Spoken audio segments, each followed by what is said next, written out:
ہمارے پیارے نبی صلی اللہ علیہ وسلم کی پیاری احادیث، گفتار مصطفیٰ سرکار مدینہ صلی اللہ علیہ وآلہ وسلم پیارے انداز میں صاف صاف گفتگو فرماتے، اہم بات 3 بار دہراتے تاکہ اچھی طرح سمجھ لیا جائے اور بلا ضرورت گفتگو نہ فرماتے۔ رفتار مبارک، پیارے آقا صلی اللہ علیہ وآلہ وسلم چلتے تو پاؤں جما کر چلتے، گویا آپ بلندی سے نیچے اترتے معلوم ہوتے۔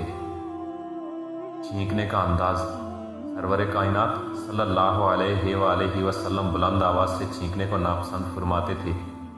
جب چھینک آتی تو منہ مبارک کو کپڑے یا ہاتھ مبارک سے ڈھانپ لیتے۔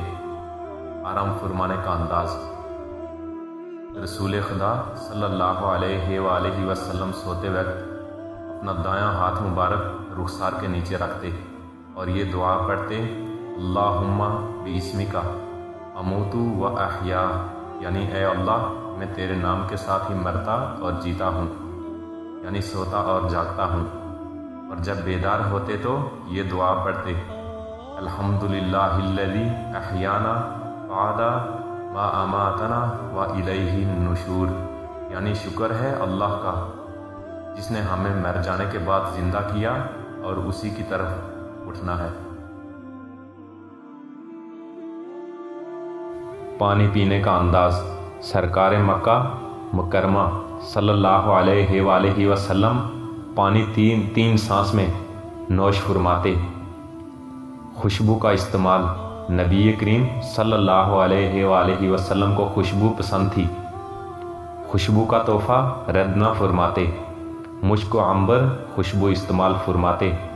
آئینہ دیکھنے کا انداز، شہنشاہ دو عالم صلی اللہ علیہ وآلہ وسلم آئینہ دیکھتے وقت اللہ پاک کا شکر ادا کرتے اور یہ دعا پڑھتے، اللہم کما احسنت خلقی فحسن خلقی، یعنی اے اللہ جس طرح تو نے میری تخلیق کو حسین کیا ایسے ہی میرے خلق کو بھی اچھا کر دے۔ سرما لگانے کا انداز، مدینے کے تاجدار صلی اللہ علیہ وآلہ وسلم عصمت سرما لگایا کرتے۔ آپ صلی اللہ علیہ وآلہ وسلم مقدس آنکھوں میں سرما کی 3 سلائیاں استعمال فرماتے تھے اور بعض اوقات 2 سلائیاں سرما کی ڈالتے اور 1 سلائی کو دونوں مبارک آنکھوں میں ڈالتے۔ رسول اللہ صلی اللہ علیہ وسلم نے فرمایا، اللہ کے ڈر سے رونے والا جہنم میں داخل نہیں ہوگا یہاں تک کہ دودھ تھان میں واپس لوٹ جائے، اور یہ محال ہے، اور جہاد کا غبار اور جہنم کا دھواں ایک ساتھ جمع نہیں ہوں گے۔ رسول اللہ صلی اللہ علیہ وسلم نے فرمایا، شب قدر کو رمضان کی آخری 10 آیتوں میں تلاش کرو، اگر تم اب تک مغلوب ہو گئے ہو تو باقی 7 راتوں میں مغلوب نہ ہونا۔ اور زنا کے پاس بھی نہ بھٹکو، وہ یقینی طور پر بڑی بے حیائی اور بے راہ روی ہے۔ رسول اللہ صلی اللہ علیہ وسلم نے فرمایا، جس نے کسی مسلمان کی پردہ پوشی کی، قیامت کے دن اللہ اس کی پردہ پوشی کرے گا۔ عبداللہ بن حارث بن جزع رضی اللہ عنہ کہتے ہیں، رسول اللہ صلی اللہ علیہ وسلم سے بڑھ کر مسکرانے والا میں نے کسی کو نہیں دیکھا۔ رسول اللہ صلی اللہ علیہ وسلم نے فرمایا، جس مریض کے پاس سورہ الانعام کی تلاوت کی جائے تو اللہ تعالیٰ اسے شفا عطا فرماتا ہے۔ رسول اللہ صلی اللہ علیہ وسلم نے فرمایا، ایمان والوں میں زیادہ کامل ایمان والے وہ لوگ ہیں جو اخلاق میں زیادہ اچھے ہیں۔ رسول اللہ صلی اللہ علیہ وسلم نے فرمایا، فاطمہ رضی اللہ تعالی عنہ جنتی عورتوں کی سردار ہیں، حسن رضی اللہ تعالی عنہ اور حسین رضی اللہ تعالی عنہ اہل جنت کے جوانوں کے سردار ہیں۔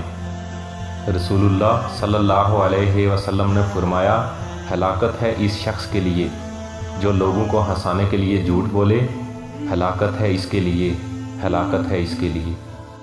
رسول اللہ صلی اللہ علیہ وسلم سے پوچھا گیا عورتوں میں اچھی عورت کون سی ہے؟ آپ صلی اللہ علیہ وسلم نے فرمایا وہ عورت جو اپنے شوہر کو جب وہ اسے دیکھے خوش کر دے، جب وہ کسی کام کا اسے حکم دے تو اسے بجا لائے، اپنی ذات اور اپنے مال کے سلسلے میں شوہر کی مخالفت نہ کرے کہ اسے برا لگے۔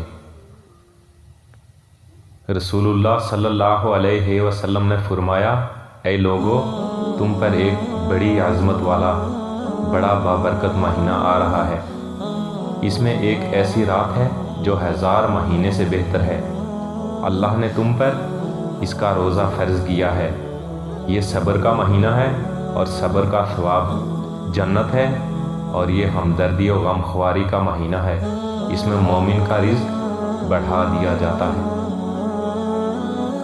نبی اکرم صلی اللہ علیہ وسلم نے فرمایا جمعہ کا دن تمہارے بہترین دنوں میں سے ہے، لہٰذا اس دن میرے اوپر کثرت سے درود صلات بھیجا کرو، اس لیے کہ تمہارے درود مجھ پر پیش کیے جاتے ہیں۔ رسول اللہ صلی اللہ علیہ وسلم نے فرمایا میں وہ رحمت ہوں جو اللہ نے اپنی مخلوق کو بطور تحفہ دی ہے۔ رسول اللہ صلی اللہ علیہ وسلم نے فرمایا جس نے کسی مسلمان کی پردہ پوشی کی، قیامت کے دن اللہ اس کی پردہ پوشی کرے گا۔ پیارے آقا صلی اللہ علیہ وسلم نے فرمایا جس شخص نے کسی مسلمان کی دنیاوی تکلیفوں میں سے کوئی تکلیف دور کی، اللہ تعالیٰ اس کی قیامت کی تکلیفوں میں سے کوئی تکلیف دور کرے گا، اور جس شخص نے کسی تنگ دست کے لیے آسانی کی، اللہ تعالیٰ اس کے لیے دنیا اور آخرت میں آسانی کرے گا۔ حضرت عائشہ رضی اللہ تعالی عنہ فرماتی ہیں رسول اللہ صلی اللہ علیہ وسلم نے اپنے ذاتی معاملہ میں کبھی کسی سے بدلہ یا انتقام نہیں لیا، البتہ جب اللہ کی قائم کردہ حرمتوں کو توڑا جاتا تو آپ اللہ کے لیے بدلہ لیتے تھے۔ ایک صحابی کہتے ہیں کہ میں حضور اکرم صلی اللہ علیہ وسلم کی بارگاہ اقدس میں حاضر ہوا تو آپ صلی اللہ علیہ وسلم سحری فرما رہے تھے۔ آپ صلی اللہ علیہ وسلم نے فرمایا یہ سحری برکت ہے جو اللہ تعالیٰ نے تمہیں عطا فرمائی ہے، پس تم اسے ترک نہ کرو۔